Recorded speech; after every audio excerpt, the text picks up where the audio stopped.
Frequency, Chapter 11, Part 3. Oh, tut-tut. Cadence wagged a hoof at Vinyl. Straight to business. I thought you were supposed to be more entertaining than that, Miss Scratch. Vinyl crossed her hooves and peered. I might be tempted to entertain more if I could be convinced Flash didn't put you up to this. Cadence's eyebrows rose. Do you actually think Flash Sentry is creative enough to arrange this? Vinyl paused, torn between a desire to defend Flash and acknowledging the truth. She ended up tapping her hooves together in a sheepish display. Well, he is a bit more practical than creative, I suppose.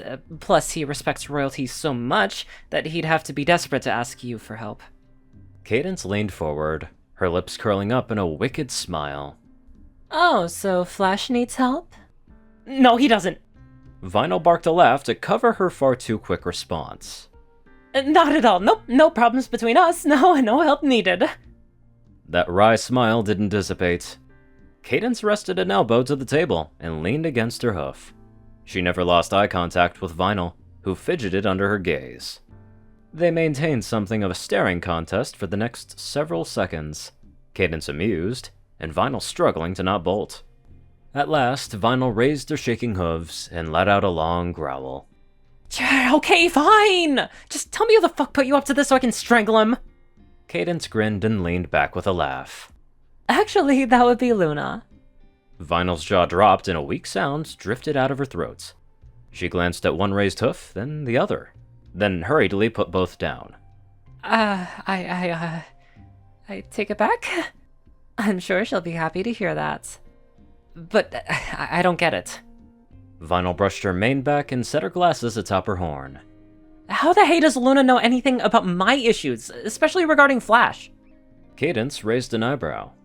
Well, she is the princess of the night, and like it or not, you do dream. Vinyl blinked at her, then double face-hooved. Oh, come on! You mean she's been spying on my dreams? That's just not fair. Tough. Cadence chuckled. She's royalty, so you'll just have to suck it up. Now, why don't we get started? Wait. Vinyl peered at her. Did you really come all the way from the Crystal Empire just to talk to me about my love issues? Actually, this visit has been planned for the better part of a month. Cadence waved a dismissive hoof. Luna simply decided to take advantage of my timely arrival. I certainly don't mind. Flash has been something of a special project for me. That guy? Vinyl cocked her head. What makes him so special? Cadence raised her leg, and with a glint of her horn, Flash's cutie mark appeared over her hoof, as if it were on display. I've never seen a stallion with so much bad luck regarding his relationships. The poor fellow's had his heart broken over and over again. But he keeps searching. As the Princess of Love, I have to admire his dedication. Vinyl's ears perked. And since he was one of your bodyguards for a while, you're very aware of those failures, right?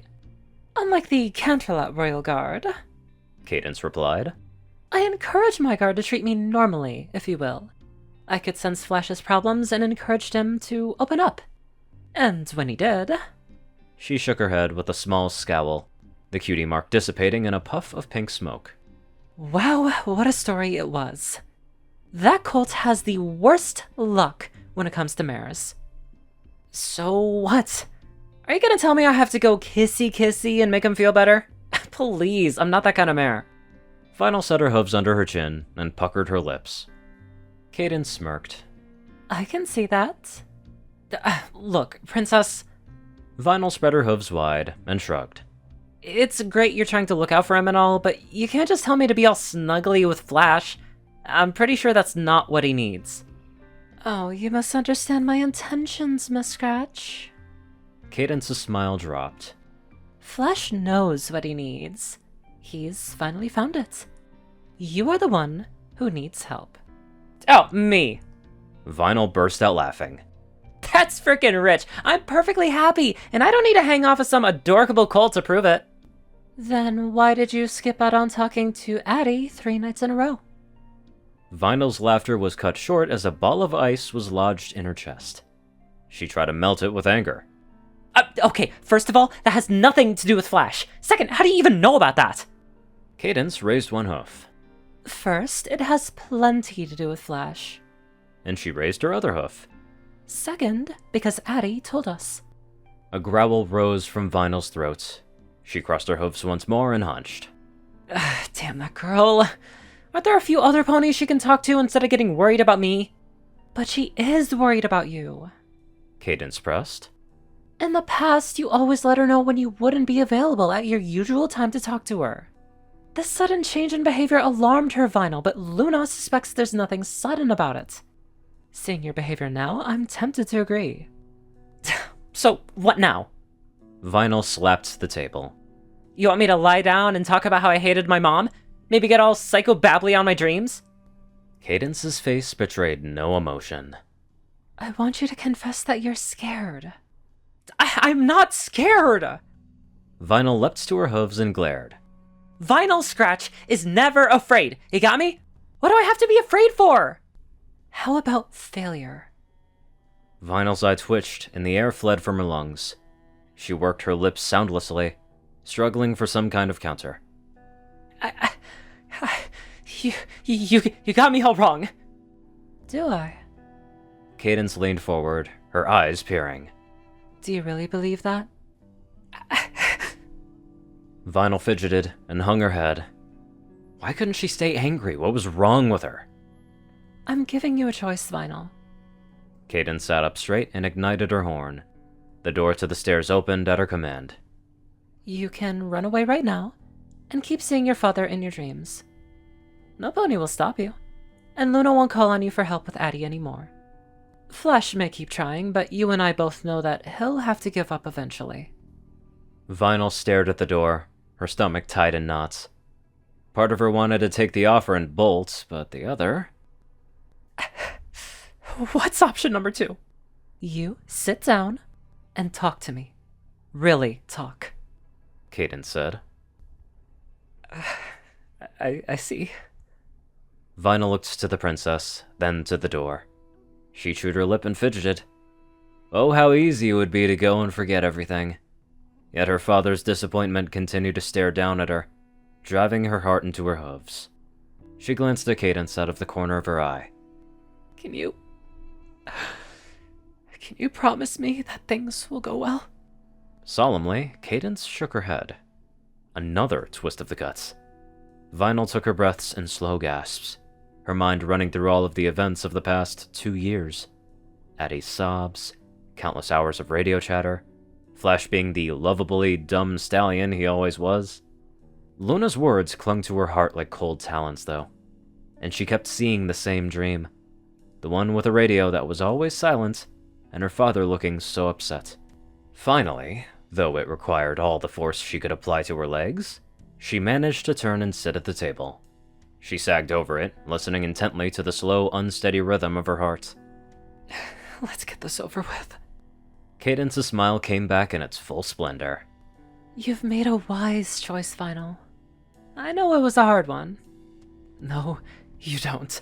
You don't know a thing about me. Vinyl grumbled.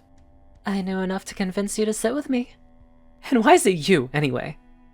Why not Luna? Vinyl cast an uncertain look Cadence's way. Cadence's smile grew warm. Because the burden you're facing is a matter of love. Vinyl huffed and turned her face away. Love? Where do you see love in this picture? Well, you love Addie. What? Vinyl blinked and turned back to her. No, I don't. What do you think I am, a fool in Philly? There are many kinds of love, Miss Scratch, and they are all painful to lose. Cadence replied. When Vinyl refused to answer to that, she leaned forward. Why don't you tell me what really scares you? The words made her bristle, but Vinyl fought down the urge to snap. She knew she had to talk to Princess Cadence. There really was no alternative.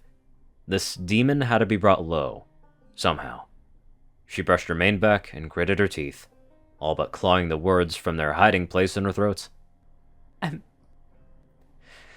scared of thinking. Oh. Cadence nodded and pressed her hooves together with a frown. A dangerous pastime. I know. Vinyl bowed her head. Believe me, I know. I see. Is this why you're avoiding Addie and pushing Flash away?